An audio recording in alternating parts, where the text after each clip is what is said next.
Surat district એસોસિએશનના પ્રમુખ અને હાલના આરોપી કનૈયાભાઈ કોન્ટ્રાક્ટરે તેમના સગાભાઈ સ્વર્ગસ્થ હેમંતભાઈ અને ભાભી નયનાબેન કોન્ટ્રાક્ટરના બોગસ પાવર ઓફ અટર્ની બનાવી તેઓના નામની બોગસ સહીઓ કરી પીઢીની મિલકતોને બજાજ ફાઇનાન્સ કંપનીમાં મોર્ગેજ કરી રૂપિયા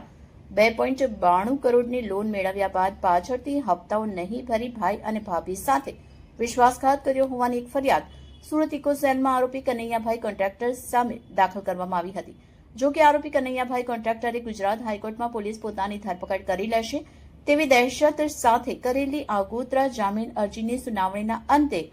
વિદ્વાન જસ્ટિસ દિવ્યેશ જોશીએ બંને પક્ષોની દલીલો પૂરી થયા બાદ આરોપી કનૈયાભાઈ કોન્ટ્રાક્ટર સામે પ્રથમ દર્શનીય રીતે ગુનો બનતો હોય છે તેમની આગોતરા જામીન અરજી ફગાવી દેતો હુકમ કર્યો હતો. નામદાર ગુજરાત હાઈકોર્ટના હુકમ સામે આરોપી કનૈયાલાલ કોન્ટ્રાક્ટરે સુપ્રીમ કોર્ટમાં એક આગોતરા જામીન અરજી કરી હતી, જેની સુનાવણી સુપ્રીમ કોર્ટના વિદ્વાન જસ્ટિસ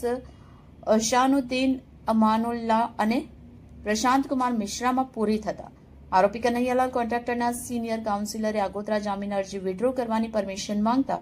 વિદ્વાન ન્યાયમૂર્તિઓએ પરમિશન મંજૂર રાખતો હુકમ કર્યો હતો. આમ આરોપીના વકીલોએ આગોતરા જામીન અરજી પરત ખેંચી હતી. સુપ્રીમ કોર્ટમાંથી આરોપી કનૈયાલાલ કોન્ટ્રાક્ટરના સિનિયર કાઉન્સિલરોએ સુપ્રીમ કોર્ટમાંથી આગોતરા જામીન અરજી પરત ખેંચતા